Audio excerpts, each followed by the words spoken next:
আজকে বানাচ্ছি vegetable cutlet, যেটা কিন্তু স্ন্যাক্স হিসেবে বিকেলে আমরা আরামসে কিন্তু খেতে পারি।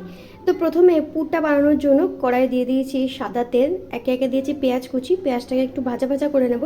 তারপরে আগে থেকে কিন্তু আমি ইচ্ছে মতো সবজি দিয়েছি। আমি এখানে বিট, গাজর, বিনস, আলু, যা যা সবজি লাগে সেগুলোকে কিন্তু ভালোভাবে আমি সেদ্ধ করে সেগুলোকে একটু ম্যাশ করে নিয়েছি। এরপরে পেঁয়াজটা যখন একটু ভাজা ভাজা হয়ে যাবে সেটা এটার মধ্যে দিয়ে ভালোভাবে কিন্তু নাড়িয়ে চাড়িয়ে নেব।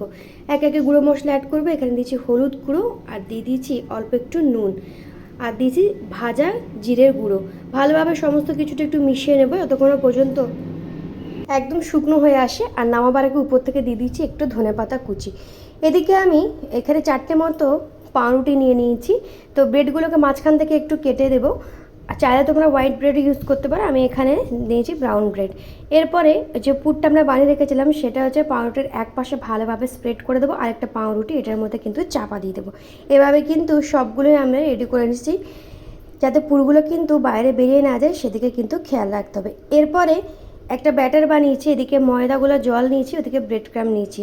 প্রথমে এই পাউরুটির ব্যাটারটাকে ডুবিয়ে দেবো হচ্ছে ময়দাগুলো জলে, তারপরে আস্তে আস্তে ব্রেড ক্রাম্ব দিয়ে সমস্তটা কিন্তু ভালোভাবে কোটিং করে নেব।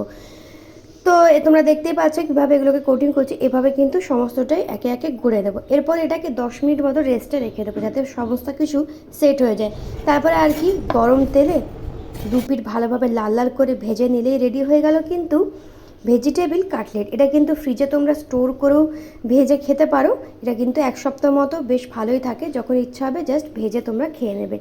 তো টমেটো সস দিয়ে খেতে তো দুর্দান্ত লাগছিল। তো কেমন লাগলো অবশ্যই জানিও, বাড়িতে বানিয়ে কিন্তু অবশ্যই ট্রাই করো। টাটা।